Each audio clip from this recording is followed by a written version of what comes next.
On a Sabbath, while he was going through the grain fields, his disciples plucked and ate some heads of grain, rubbing them in their hands. But some of the Pharisees said, "Why are you doing what is not lawful to do on the Sabbath?" And Jesus answered them, "Have you not read what David did when he was hungry, he and those who were with him? How he entered the house of God and took and ate the bread of the presence, which is not lawful for any but the priests to eat, and also gave it to those with him? And he said to them, 'The Son of Man is Lord of the Sabbath.' On another Sabbath he entered the synagogue and was teaching, and a man was there whose right hand was withered. And the scribes and the Pharisees watched him, to see whether he would heal on the Sabbath, so that they might find a reason to accuse him. But he knew their thoughts, and he said to the man with the withered hand, 'Come and stand here.' And he rose and stood there. And Jesus said to them, 'I ask you, is it lawful on the Sabbath to do good or to do harm, to save life or to destroy it?' And after looking around at them all, he said to him, 'Stretch out your hand.' And he did so, and his hand was restored.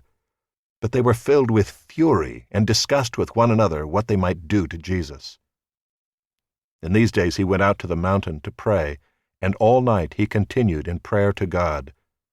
And when day came, he called his disciples and chose from them 12, whom he named apostles: Simon, whom he named Peter, and Andrew his brother, and James and John, and Philip and Bartholomew, and Matthew and Thomas, and James the son of Alphaeus, and Simon who was called the Zealot, and Judas the son of James, and Judas Iscariot, who became a traitor. And he came down with them and stood on a level place with a great crowd of his disciples and a great multitude of people from all Judea and Jerusalem and the seacoast of Tyre and Sidon, who came to hear him and to be healed of their diseases. And those who were troubled with unclean spirits were cured. And all the crowd sought to touch him, for power came out from him and healed them all. And he lifted up his eyes on his disciples and said, "Blessed are you who are poor, for yours is the kingdom of God. Blessed are you who are hungry now, for you shall be satisfied. Blessed are you who weep now, for you shall laugh. Blessed are you when people hate you, and when they exclude you, and revile you, and spurn your name as evil, on account of the Son of Man. Rejoice in that day, and leap for joy, for behold, your reward is great in heaven. For so their fathers did to the prophets. But woe to you who are rich, for you have received your consolation. Woe to you who are full now, for you shall be hungry. Woe to you who laugh now, for you shall mourn and weep.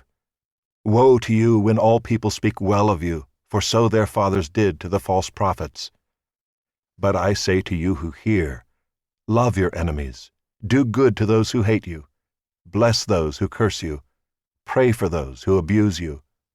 To one who strikes you on the cheek, offer the other also, and from one who takes away your cloak, do not withhold your tunic either.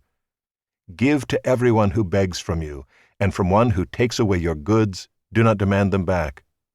And as you wish that others would do to you, do so to them. If you love those who love you, what benefit is that to you? For even sinners love those who love them. And if you do good to those who do good to you, what benefit is that to you? For even sinners do the same. And if you lend to those from whom you expect to receive, what credit is that to you?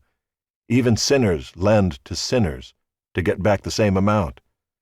But love your enemies and do good, and lend, expecting nothing in return, and your reward will be great, and you will be sons of the Most High, for he is kind to the ungrateful and the evil. Be merciful, even as your Father is merciful. Judge not, and you will not be judged. Condemn not, and you will not be condemned. Forgive, and you will be forgiven.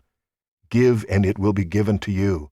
Good measure, pressed down, shaken together, running over, will be put into your lap. For with the measure you use, it will be measured back to you. He also told them a parable. Can a blind man lead a blind man? Will they not both fall into a pit? A disciple is not above his teacher, but everyone when he is fully trained will be like his teacher. Why do you see the speck that is in your brother's eye, but do not notice the log that is in your own eye? How can you say to your brother, "Brother, let me take out the speck that is in your eye," when you yourself do not see the log that is in your own eye? You hypocrite! First take the log out of your own eye, and then you will see clearly to take out the speck that is in your brother's eye. For no good tree bears bad fruit, nor again does a bad tree bear good fruit. For each tree is known by its own fruit. For figs are not gathered from thorn bushes, nor are grapes picked from a bramble bush. The good person out of the good treasure of his heart produces good, and the evil person out of his evil treasure produces evil. For out of the abundance of the heart his mouth speaks. Why do you call me Lord, Lord, and not do what I tell you? Everyone who comes to me and hears my words and does them, I will show you what he is like. He is like a man building a house, who dug deep and laid the foundation on the rock. And when a flood arose, the stream broke against that house and could not shake it, because it had been well built. But the one who hears and does not do them is like a man who built a house on the ground without a foundation. When the stream broke against it, immediately it fell, and the ruin of that house was great.